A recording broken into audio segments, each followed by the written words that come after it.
This is Radio Taiwan International.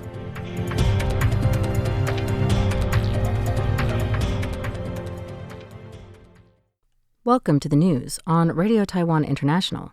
My name is Amanda Stevens, coming to you from Taipei, Taiwan. We begin with a look at today's top stories for Monday, November 17th.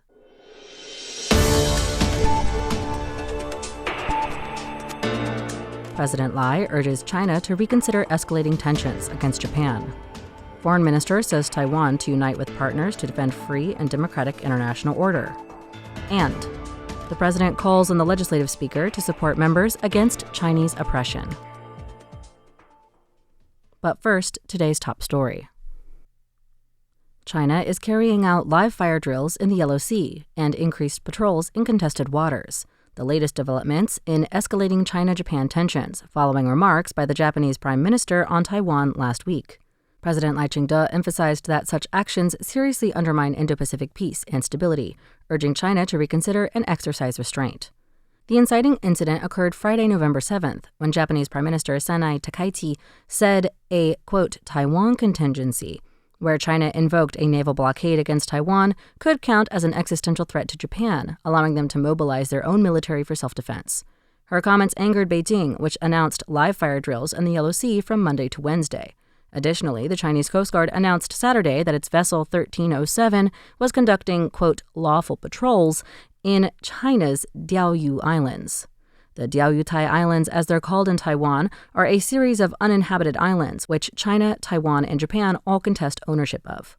On Monday, President Lai weighed in on the situation, saying in an interview that China's multifaceted attacks on Japan seriously undermined Indo-Pacific stability. He pressed the international community to pay attention and for China to exercise restraint and defer to rules-based international order. Lai said, I urge China to exercise restraint and demonstrate conduct befitting a major power rather than becoming a troublemaker for regional peace and stability. China should return to rules-based international order which is conducive to the peace, stability, prosperity, and the development of all. We urge China to reconsider. Regarding criticisms of Sanai Takaichi's remarks by Taiwanese political figures, including former President Ma Ying-jeou and other KMT members, Lai stated that the U.S. ambassador to Japan publicly affirmed her remarks as positively contributing to U.S.-Japan relations and regional stability. Lai asked domestic politicians, especially in the opposition party, to respect Japan's domestic politics, pay attention to regional development, and avoid negatively interpreting Japanese political actions. Foreign Minister Lin Jialong confirmed Taiwan's increasingly close cooperation with the United States and Japan in political, economic, technological, and cultural fields this Monday in a social media post.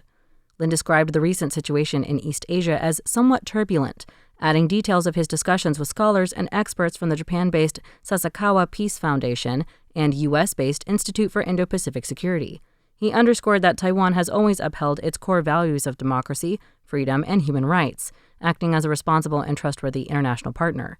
He credits this as what allows Taiwan to work closely with other countries on the solid foundation of trust. The minister noted President Lai Ching-te's stance that peace and stability in the Taiwan Strait are essential elements for global security and prosperity. With Lai's value-based democracy core, the foreign ministry uses a comprehensive diplomatic strategy which leverages Taiwan's advantageous position at the intersection of the democratic value chain, the Indo-Pacific First Island chain, and the non-red supply chain, Lin explained. China is using cross-border repression to intimidate Taiwan's elected representatives, recently including DPP legislator Puma Sun, and weaken the democratic system to challenge the free and democratic international order, Lin noted. He said Taiwan will unite with its democratic partners to defend this order. President Lai Ching-te called on Legislative Speaker Han Kuo-yu to act with greater understanding after the speaker refused to speak out against China issuing an international arrest warrant against Taiwanese legislator Puma Shen. Lai said party divides shouldn't get in the way of defending the national sovereignty and dignity of Taiwan's people or governing bodies, and that Taiwanese members shouldn't make excuses for aggressors. On Sunday, November 9th, Chinese state media threatened to leverage Interpol and cross-border cooperation to arrest DPP legislator Puma Shen, supposedly for separatist activity.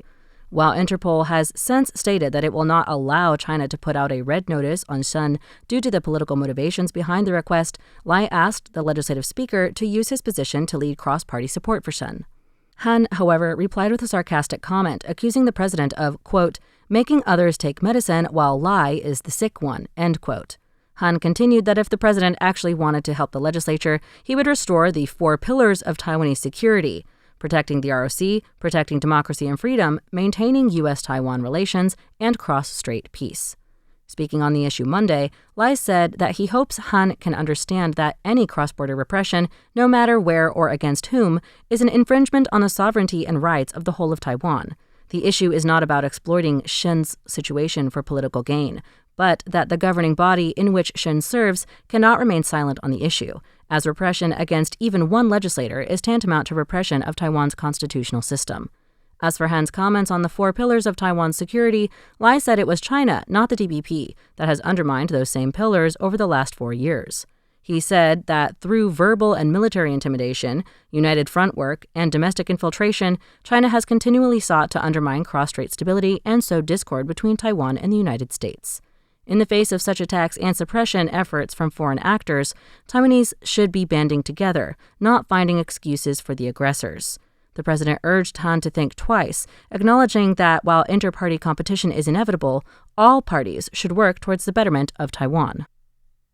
The 2025 Global Health and Welfare Forum in Taiwan began on Monday, November 17th, with 40 international experts from 13 countries participating. Jointly hosted by the Health and Foreign Ministries and the National Health Insurance Administration, or NHI, this year's forum, themed Taiwan National Health Insurance at 30, Towards Sustainable Success in the 21st Century, explores how the NHI system can realize health equality and the innovative thinking needed to address an aging society, such as utilizing smart healthcare and establishing a holistic and integrated care system. Health Minister Tong Liangshi stated that this 2-day conference will address sustainable NHI finances, among other issues. He said that the central government will attentively listen to the opinions of experts from various backgrounds to promote NHI reform. The first day of the conference already saw several internationally renowned experts from the United States, the United Kingdom, Japan, and South Korea, among the many other participants. NHI Director General Liang Yuchen pointed out that this forum has 3 main themes: financial sustainability for holistic care, smart healthcare, and the connection between public health and national health insurance. She noted that NHI can further strengthen holistic care through big data analysis via smart healthcare, and the future insurance payment system will follow suit. Taking diabetes care as an example, Chen detailed that diabetes is currently classified into 6 stages. Severely ill patients will be treated at medical centers, while those with stable conditions and prescriptions will be referred to clinics, with the future payment system designed based on this classification. Shi underscored that interministerial cooperation is paramount and that the Health Ministry will communicate and coordinate with relevant authorities. He emphasized that this forum will illuminate what remains to be done for future discussions and research. The Association for International Broadcasting, or AIB, awarded Radio Taiwan International, RTI, with 2 awards at the AIB 2025 this Friday in London. RTI Academy Director Carlson Huang received the Lifetime Achievement Award, and host Weimin Tseng received Radio or Podcast Presenter of the Year. While Huang serves as AIB Executive Committee Chair for the 2024-2026 term, the association kept the award under wraps until the night of the awards ceremony. They recognized Huang's 30 years of professional dedication, saying it has assisted Taiwan in having a voice on the international broadcasting stage and demonstrating the value of public media in promoting cross-cultural understanding and global exchange.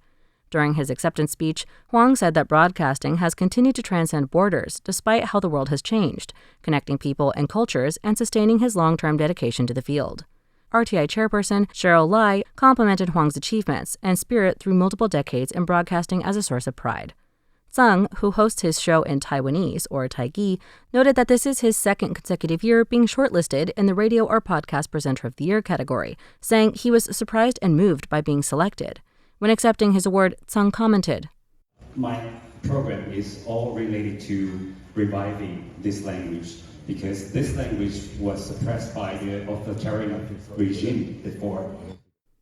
Tseng said receiving an international award is a dream come true and a significant milestone in his career. He pledged to continue promoting multilingual program creation and sharing Taiwan's diversity and resilience with the world. While RTI is an official broadcast partner of the AIBs, judging is conducted by unaffiliated parties. Thanks for joining me for the news. I'm Amanda Stevens. Stay tuned for another 50 minutes of English language features, brought to you by Radio Taiwan International.